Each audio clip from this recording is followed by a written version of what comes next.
What motivated me to jump into the field of technology was understanding the great deficit that exists when it comes to diversity in tech.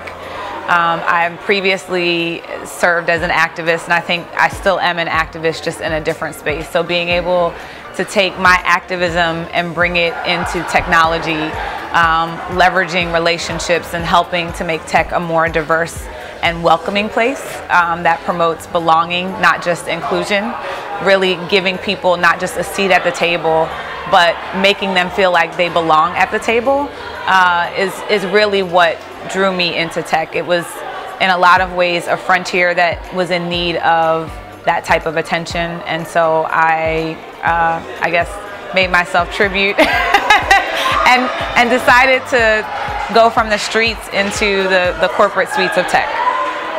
I do have a mentor. I have many mentors.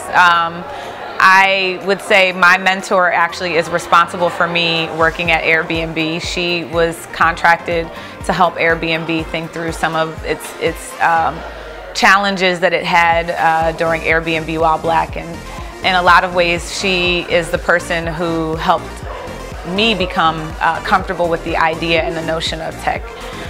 For me, I get to work closely with her on an ongoing basis, but I think it is important to ensure that you're keeping those conversations and the door open for conversations with your mentor.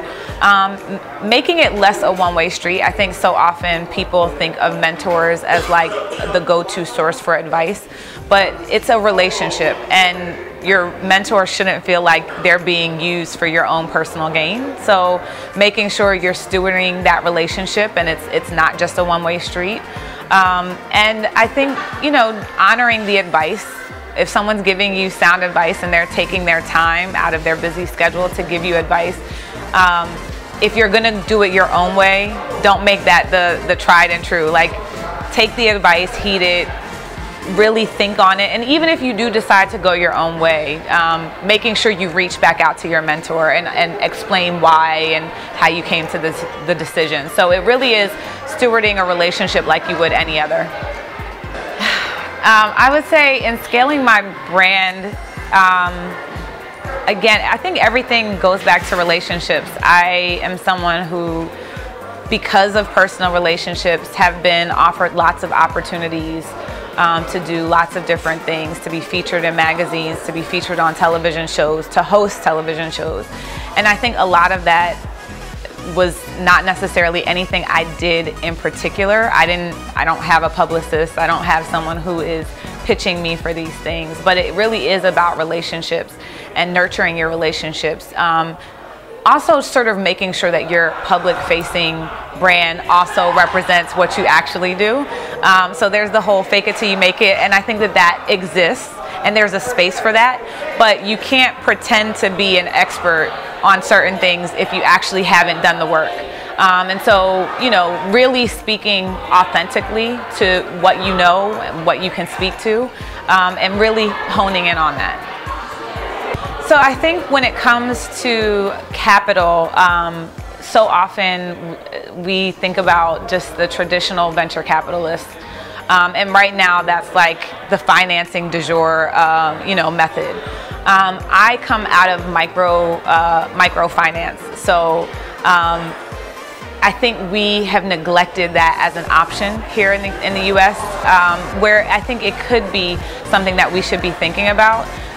So there's something in Caribbean communities called a susu, where a group of people will get together and put money into a collective pot, and then they help finance each other's businesses. I think that's something that we should be exploring, and I've been having these conversations with friends, and I might not want to start my own business, or I might not be in the position yet to start my own business, but how can I help finance yours? And so thinking more about a collective model of supporting each other from that aspect. Getting venture capital is important, and we should be looking at that as an option as well. But in this moment where especially women of color founders are not getting that attention and they're not getting that funding, I think another way is to look at people who look like us, people who are women, who are maybe not necessarily, again, interested in starting their own business, but are interested in helping to fund it. 3 keys that every woman in business should strive to achieve. I think the first one is throwing this notion of balance out the window. I don't think that there's any such thing as balance. And the fact that women are often asked about balance while men are not is, you know, in a lot of ways it's a little misogynistic to even approach it from that aspect. I think women, we can wear multiple hats and we give to what is needed in the moment, and that's okay. And so not thinking that we have to manage everything with the same level of attention all at the same time. That's not realistic, and I think it sets women up for failure. I think the other thing is not being afraid to ask. So often, whether you're a woman who's a founder, whether you're a woman who's in corporate America, whether you're a woman who is just starting her career, so often women are more timid when it comes to asking for what they really want. And you're not going to achieve success if you can't advocate for yourself, if you can't speak up for yourself, if you can't go after the things that you want.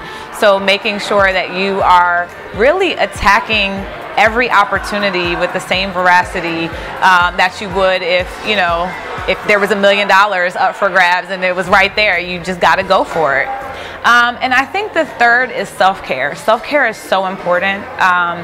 And it sort of ties back to that first point of like balance.